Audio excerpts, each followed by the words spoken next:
तीन इडियट्स राजकुमार हिरानी द्वारा निर्देशित 2009 की बॉलीवुड फिल्म है।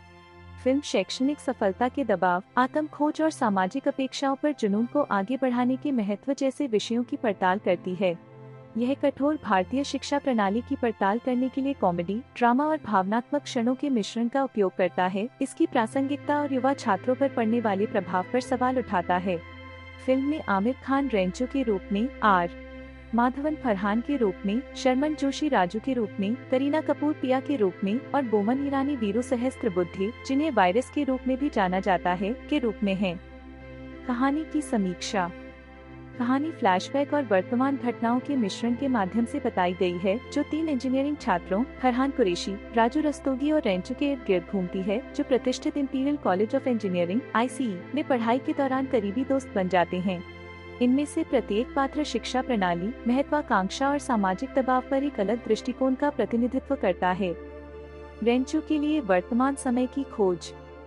फिल्म की शुरुआत फरहान और राजू को उनके पुराने सहपाठी चतुर रामलिंगम से फोन आने पर होती है, जिसमें उन्हें बताया जाता है कि उन्होंने उनके लंबे समय से खोए हुए दोस्त रेंचो को ढूंढ लिया है।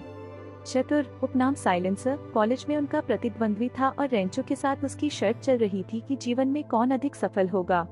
इस खबर से उत्साहित होकर फरहान, जो एक सफल फोटोग्राफर है, उड़ान छोड़ने के लिए मेडिकल इमरजेंसी का बहाना बनाता है और राजू, जो अब एक कार्यालय कर्मचारी है, रेंचो को खोजने के लिए एक सड़क यात्रा पर उसके साथ जाता है। वे अपने दोस्त के पीछे के रहस्य को उजागर करने के लिए दृढ़ हैं, जो स्नातक स्तर की पढ़ाई के बाद बिना किसी सुराग के गायब हो गया था।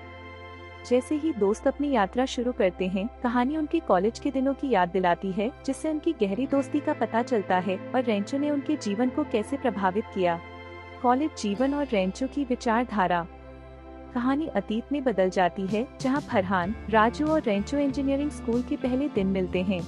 वन्यजीव फोटोग्राफी के शौकीन फरहान अपने पिता के सपने को पूरा करने के लिए अनिच्छा से इंजीनियरिंग कर रहे हैं।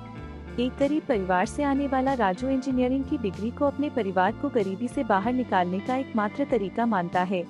इसके विपरीत रेंचो जीवन और अध्ययन को जिज्ञासा और अपरंपरागत सोच के साथ देखता है। वह ज्ञान और आनंद के लिए सीखने में विश्वास करता है, ग्रेड या सामाजिक स्वीकृति के लिए नहीं। रेंचो का दर्शन अक्सर उसे कॉलेज के सख्त और अत्यधिक प्रतिस्पर्धी निदेशक वीरू सहस्त्रबुद्धे के साथ संघर्ष में लाता है, जो एक कठोर शिक्षा प्रणाली में विश्वास करता है, जहां केवल सर्वश्रेष्ठ ही जीवित रह सकते हैं। छात्रों द्वारा वायरस के रूप में जाना जाने वाला सहस्त्रबुद्धे शिक्षा प्रणाली में हर गलत चीज का प्रतीक है, जो रचनात्मकता और व्यक्तित्व पर ग्रेड और सफलता को प्राथमिकता देता है। शुरू से ही रेंचो एक अद्वितीय चरित्र के रूप में सामने आया है, जो अनुरूप होने से इनकार करता है। वह वायरस द्वारा अपनाई गई रटकर याद करने की पद्धति और उसके सख्त नियमों पर सवाल उठाते हैं, इसके बजाय अधिक नवीन, समझ आधारित सीखने की प्रक्रिया की वकालत करते हैं।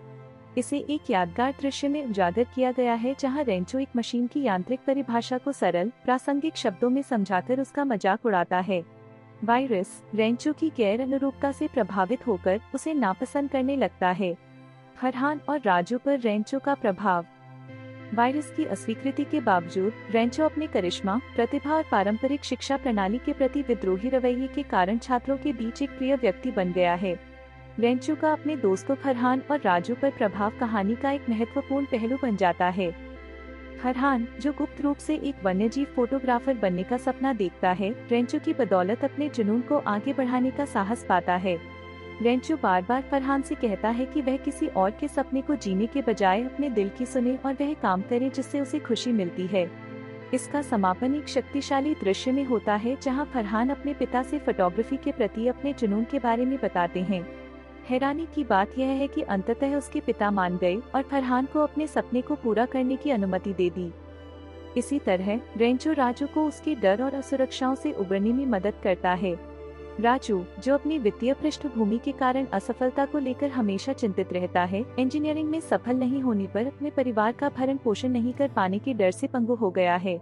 रेंचो राजू को असफलता के लगातार डर में जीने के बजाय जीवन के प्रति अधिक सकारात्मक दृष्टिकोण अपनाने और जोखिम लेने के लिए प्रोत्साहित करता है। ऐसा ही एक उदाहरण है जब रेंचो ने राजू को नौकरी के लिए साक्षात्कार के लिए आत्मविश्वास से आवेदन करने के लिए राजी किया, बावजूद इसके कि वह काफी अच्छा नहीं होने की चिंता में था। पिया और रेंचो की प्रेम कहानी। अपने कॉलेज के वर्षों के दौरान रेंचो की मुलाकात वायरस की बेटी पिया से भी होती है, जो डॉक्टर बनने के लिए पढ़ाई कर रही है। पिया की शुरुआत में सुहास नाम के एक अमीर लेकिन उथले आदमी से सगाई हुई थी। समय के साथ वह रेंचो की सोच के अनूठे तरीके की ओर आकर्षित हो जाती है और अपने जीवन विकल्पों, विशेषकर सुहास के साथ अपनी सगाई पर सवाल उठाना शुरू कर देती है। फिल्म के एक हास्य दृश्य में रेंचो सुहास को एक ऐसे व्यक्ति के रूप में उजागर करता है जो भावनाओं और प्यार पर भौतिकवादी सफलता को महत्व देता है। अंततः पिया को अपनी सगाई तोड़ने के लिए मना लेता है। पिया को रेंचो से प्यार हो जाता है और उसके पिता द्वारा रेंचो के विद्रोही स्वभाव की सख्त अस्वीकृति के बावजूद उनका रिश्ता फलता फूलता है। हालांकि रेंचो की रहस्यमय पृष्ठभूमि सवाल उठाती है, क्योंकि पिया को आश्चर्य होता है कि वे कभी अपने परिवार या निजी जीवन के बारे में बात क्यों नहीं करता। जॉय लोबो की त्रासदी और सफलता का दबाव। फिल्म में एक अन्य छात्र जॉय लोबो का भी परिचय दिया गया है, जो इंजीनियरिंग का शौकीन है लेकिन शैक्षणिक अपेक्षाओं के दबाव में संघर्ष करता है।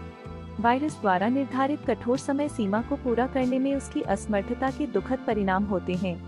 जब वायरस द्वारा अपने प्रोजेक्ट के लिए एक्सटेंशन देने से इनकार करने के बाद जॉय ने आत्महत्या कर ली, तो यह शिक्षा प्रणाली के काले पक्ष को उजागर करता है। जॉय की मौत से रेंचो टूट गया है और इससे कॉलेज में छात्रों के साथ व्यवहार किए जाने के तरीके को बदलने की उसकी इच्छा और बढ़ गई है। इस घटना का राजू पर काफी प्रभाव पड़ता है, जो असफलता से और भी अधिक भयभीत हो जाता है।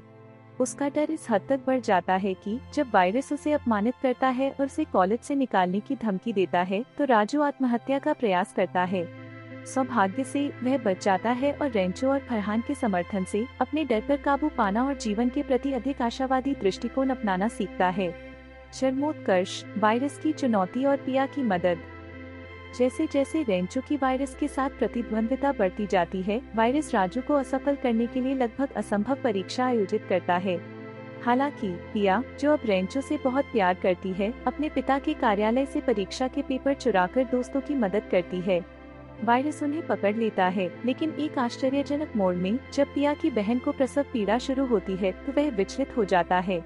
रेंचो आगे आता है और अपने इंजीनियरिंग कौशल और सरलता का उपयोग करके बच्चे को जन्म देने में मदद करता है, जो वायरस को गहराई से प्रभावित करता है। रेंचो की त्वरित सोच और संसाधनशीलता से प्रभावित होकर वायरस अंततः रेंचो की प्रतिभा को स्वीकार करता है और उसे एक कलम सौंपता है, जिसे उसने वास्तव में एक साधारण छात्र के लिए आरक्षित किया था। यह कलम रटकर सीखने के बजाय नवाचार और रचनात्मकता को प्रोत्साहित करने की आवश्यकता की वायरस की अंतिम मान्यता का प्रतीक है। रेंचो की पहचान का रहस्य। वर्तमान समय में फरहान, राजू और चतुर रेंचो की तलाश जारी रखते हैं। वे लद्दाख के एक सुदूर स्कूल में पहुंचते हैं, जहां अंततः उन्हें अपने दोस्त के बारे में सच्चाई का पता चलता है। रेंचो वह नहीं है जैसा उन्होंने सोचा था कि वह है। उनका असली नाम फुनसुक वांगडू है, जो एक प्रतिभाशाली वैज्ञानिक और शिक्षक थे, जिन्होंने पहाड़ों में बच्चों के लिए एक प्रगतिशील स्कूल बनाया है। पता चला कि रेंचो कॉलेज के दौरान किसी और की पहचान के तहत पढ़ाई कर रहा था। असली रेंचो एक अमीर आदमी का बेटा है, जिसे शिक्षा में कोई दिलचस्पी नहीं थी और फुनसुक ने उसके स्थान पर कॉलेज में पढ़ाई की थी। इस रहस्योद्घाटन से फरहान और राजू को झटका लगता है, लेकिन इससे फुनसुक के प्रति उनकी भावनाएं नहीं बदलती हैं, जिन्हें वे हमेशा रेंचो के नाम से जानते थे। उन्हें एहसास होता है कि उनका दोस्त सामाजिक अपेक्षाओं तक सीमित हुए बिना ज्ञान और नवाचार के प्रति अपने जुनून का पालन करते हुए अपने सिद्धांतों के प्रति सच्चा जीवन जी रहा है। अंतिम तस्लीम, रेंचो बनाम चतुर। फिल्म एक हास्यप्रद लेकिन विचारोत्तेजक मोड़ के साथ समाप्त होती है। चतुर, जो एक अमीर और घमंडी व्यवसायी बन गया है, अपनी व्यावसायिक सफलता का जश्न मनाने और उसे रेंचो के चेहरे पर रगड़ने के लिए स्कूल आता है, यह मानते हुए कि भौतिक संपत्ति उनके दांव में जीत के बराबर है। हालांकि जब चतुर को पता चलता है कि रेंचो वास्तव में फुनसुक वांगडू है, विश्व प्रसिद्ध वैज्ञानिक जिसके साथ चतुर एक व्यापारिक सौदा हासिल करने की सख्त कोशिश कर रहा है, तो वह अवाक रह गया। सफलता के लिए चतुर की संकीर्ण सोच वाली खोज और रेंचो के जीवन और शिक्षा के प्रति समग्र दृष्टिकोण के बीच बहुत बड़ा अंतर है। चतुर ने ग्रेड और धन की लड़ाई जीत ली थी, लेकिन रेंचो ने अपनी शर्तों पर सफलता हासिल करके जीवन की लड़ाई जीत ली थी। अंत में रेंचो का उत्कृष्टता का पीछा करो और सफलता मिलेगी का दर्शन प्रबल होता है, जो फिल्म के मूल संदेश को मजबूत करता है। थीम और संदेश। 3 इडियट्स महज एक कॉलेज ड्रामा से कहीं ज्यादा है। यह भारतीय शिक्षा प्रणाली और छात्रों पर पड़ने वाले सामाजिक दबाव पर एक टिप्पणी है। फिल्म कई महत्वपूर्ण विषयों को संबोधित करती है। शिक्षा प्रणाली की खामियां। फिल्म शिक्षा की कठोर, प्रतिस्पर्धी और अक्सर अमानवीय प्रकृति की आलोचना करती है, जहां रचनात्मकता को दबा दिया जाता है और छात्रों को वास्तविक शिक्षा पर ग्रेड को प्राथमिकता देने के लिए मजबूर किया जाता है।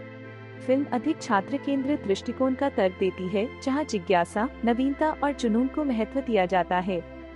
जुनून का पीछा करने का महत्व। फरहान और रेंचो जैसे पात्रों के माध्यम से फिल्म इस बात पर जोर देती है कि खुशी और सफलता सामाजिक अपेक्षाओं या माता पिता के दबाव के बजाय किसी के सच्चे जुनून का पालन करने से आती है। यह व्यक्तियों को ऐसा करियर चुनने के लिए प्रोत्साहित करता है जो उन्हें पसंद हो, न कि ऐसा करियर जो केवल वित्तीय सुरक्षा का वादा करता हो। दोस्ती और सहयोग। फरहान, राजू और रेंचो के बीच की दोस्ती फिल्म के केंद्र में है। तीनों दोस्त कठिन समय में एक दूसरे का समर्थन करते हैं, एक दूसरे को उनकी क्षमता का एहसास करने और व्यक्तिगत भय को दूर करने में मदद करते हैं। यह फिल्म दोस्ती की शक्ति को ताकत और लचीलेपन के स्रोत के रूप में मनाती है।